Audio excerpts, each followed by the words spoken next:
If you're anything like I used to be, you might be fasting religiously, obsessively, fasting every day, 1 meal a day, fasting multiple days, dry fasting, right? And for what? In some pursuits of optimal health, which you believe it to be, in the pursuit of cleansing out, of resetting the system, of triggering autophagy, which is in fact a much more complex system than you'd first want to believe. And fasting sure has its merits in these regards. It is also very useful for mental clarity, mental acuity, because it triggers the production of ketones, which burns more efficiently in the brain. But you have to consider some very important factors before you delve into fasting. Namely, one being that it is extremely taxing to your system.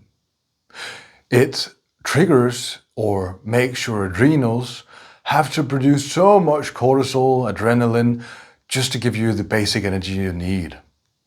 And this is not a very beneficial nor efficient way of gaining energy. It is not in fact giving you energy, it is just masking the fact that you don't have any. It is similar to caffeine in this regard, which is also very stressful to your system. And so unless you want to develop chronic fatigue syndrome and conditions such as these, maybe fasting isn't for you.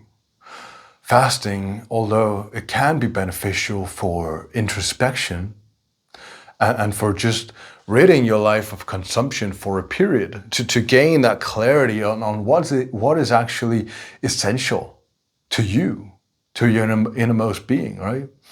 It may be useful for that. But for the protocols that most people follow, which is very strict, eating 1-2 meals a day in a very short time frame, going multiple days without water, potentially even, without food, without water, I would say limit that to maybe just a few times a year, if need be, and be intelligent about it.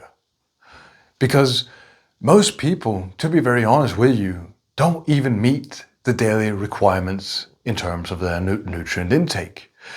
And so you may be misled if you go on pages like Chronometer and you input your daily food intake.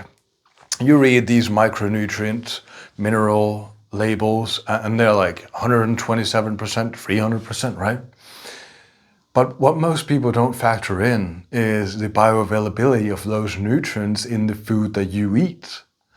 Because if you were to do those calculations for each and every single nutrient, it would paint a very different picture. And so most of us don't meet those requirements on a day-to-day basis. Most of us don't even eat nutrient-dense food. Don't eat grass-fed food. Don't get food that is biodynamically organic, raised. No, just eat crabby, GMO, conventional food, right? And that's not going to supply you with with the nourishment your body requires, right? And so before you delve into fasting, maybe you should begin to build a reservoir of your nutrients in your body. Maybe you should actually nourish your body and see how you feel then, if that begins to heal your conditions. Because I was fasting for years, and I was skinny as fuck. And did it heal anything?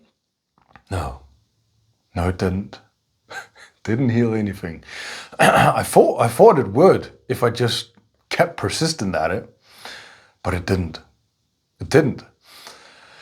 And so I want you to inquire into your own experience. Investigate, how do you actually feel when you're out without food for the third day?